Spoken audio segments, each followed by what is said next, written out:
बिल्कुल। देखिए, मैं आपको बताता चलूं कि जो सबसे पहला अफेक्टेड एरिया जो था वो हमारा था, भटपुरा, जहां से पे सबसे पहला शेल और सबसे पहला जो नुकसान हुआ, माली नुकसान, वो हमारे एरिया से शुरू हुआ।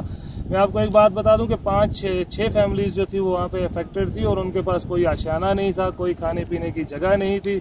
तो सबसे पहले जो आर्मी थी वो सबसे पहले वहाँ पे आई, उन्होंने पहल की और हमें राशन जो था वो आर्मी की तरफ से मिला और 6 की 6 फैमिलीज को राशन वगैरह और जो बाकी दीगर जो ये चीज़ें हैं वो भी मिलने के चांसेस, उन्होंने कहा है कि जितनी भी मदद हमसे हो। मेरा नाम राजा वकार है, मैं सिविल सोसाइटी करना का जनरल सेक्रेटरी हूँ और उसके बाद सोशल एक्टिविस्ट भी हूँ। एक्चुअल में यहाँ इलाके करना में शेलिंग से जो तबाहकारियाँ हुई हैं, बहुत सारे आशियाने जो हैं वो उजड़ गए, बहुत सारे मकानात जो हैं वो जल गए। मेरी सरकार से, हुकूमत हिंद से मोदबाना गुजारिश है कि आप जल्द अज जल्द इनको रिहेबिलिटेट करें और इनको जल्द अज जल्द जो है अल्टरनेट आशियाना दें और इनके मकानात का तामीरी काम जो है वो फ़ौरन शुरू किया जाए। अलावा इसके इलाका करना में अक्सर खदशात जो हैं वो रहते हैं, क्रॉस बॉर्डर फायरिंग हो, शेलिंग हो। यहाँ के लोगों के पास बंकर्स जो है, बंकर्स की काफ़ी कमी है, मैं कहता हूँ ना होने के बराबर है। मेरी मरकज़ी सरकार और मरकज़ी सरकार के साथ साथ अपनी यूटी की सरकार से गुजारिश है कि आप इलाके करना के लोगों पे रहम करें। ये बॉर्डर इलाका है, जिस तरह से हमने सुना गुज़िश्ता 2 रात कबल के जम्मू में 420 करोड़ रुपया जो है वो वागुजार हुआ है बॉर्डर एरियाज़ के लिए। मैं चाहता हूं कि कश्मीर के लिए भी जल्द अज जल्द ऐसा कोई पैकेज जो है, ऐसी कोई स्कीम जो है वो लॉन्च की जाए। बहुत सारी ऐसी स्कीम जो है वो चलती भी हैं, चाहे आरडीडी की बात करूं, पीडब्ल्यूडी की बात करूं। मैं कहता हूं कि जो यहाँ पे तामीराती काम जो हैं, चाहे वो प्रोटेक्शन वाल्स हों, चाहे वो यहाँ पे फुटपाथ्स हों या दीगर कई मकामात पे जो काम जो है वो शुरू रहते हैं, चाहे एमजी नरेगा या दूसरी किसी स्कीम के तहत लोगों को रोज़गार मिलता रहे। मेरी गुजारिश है कि आप इन तमाम स्कीमों को यूटिलाइज करें और उसके बाद अजाफी पैसा जो है वो मरकज़ी सरकार हो या हमारी यूटी सरकार जो हो, वो अजाफी पैसा रिलीज़ करें ताकि लोगों को इंडिविजुअल बंकर जो हैं वो प्रोवाइड किए जा सके। लोगों की सेफ्टी जो है बहुत ज़्यादा ज़रूरी है।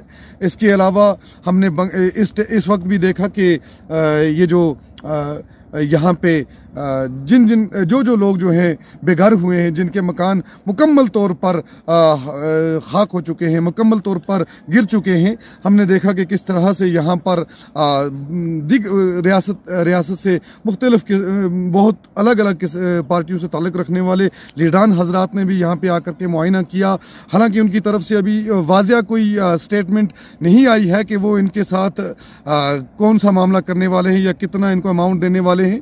और इसके साथ साथ हमने देखा कि इन जो जल्द अज जल्द मैं कहता हूं कि फ़ौरन जो कार्रवाई करी गई है वो इंडियन आर्मी की जानब से करी गई है। उन्होंने इनको वक्ती तौर पर कुछ एक चीज़ें जो है इनमें तकसीम की हैं ताकि इनको वक्ती तौर पे जो है राहत मिल सके। और उसके बाद उन्होंने यहाँ पे हुए नुकसानात की एक फहरिस्त जो है वो यहाँ के लंबरदार हजरात से और चौकीदार हजरात से मांगी है। उन्होंने उनको प्रोवाइड भी की है। यकीन है कि इनके साथ इंसाफ होगा। हमारी आज दो ही मांगे रहेंगी। एक ये कि जो घरों से बेघर हुए लोग हैं इनको जल्द अज जल्द जो है रिलीफ दे दिया जाए, इनके मकानात का काम जल्द अज जल्द शुरू किया जाए। और मैं एक चीज़ आपके सामने वाज़ेह करना चाहता हूँ कि मैंने ऐसी उड़ती हुई खबरें जो हैं वो सुनी हैं। कोई कहता है इनको 2 लाख मिलेंगे, कोई कहता है 5 लाख मिलेंगे, कोई क्या कहता है। मेरी रिक्वेस्ट रहेगी कि इन लोगों के मकानात, सिर्फ मकान नहीं जले हैं बल्कि उनके अंदर इनकी पूरी ज़िंदगी की जमा पूंजी जो है वो जल चुकी है। जिस तरह से यहाँ पे एक लड़की की शादी थी, उसके लिए जो उन्होंने जहेज़ इकट्ठा किया था वो भी पूरा ख़त्म हो चुका है। इनको पहनने के लिए कपड़े नहीं है, खाने के लिए रोटी नहीं बची है, कुछ भी नहीं। तो मैं कहता हूँ कि इनका एक जो एस्टिमेट है, फेयर एस्टिमेट जो बनाया जाए और इनको अच्छा खासा अमाउंट दिया जाए ताकि इनकी ज़रूरियात जो हैं, इनकी इमारतें जो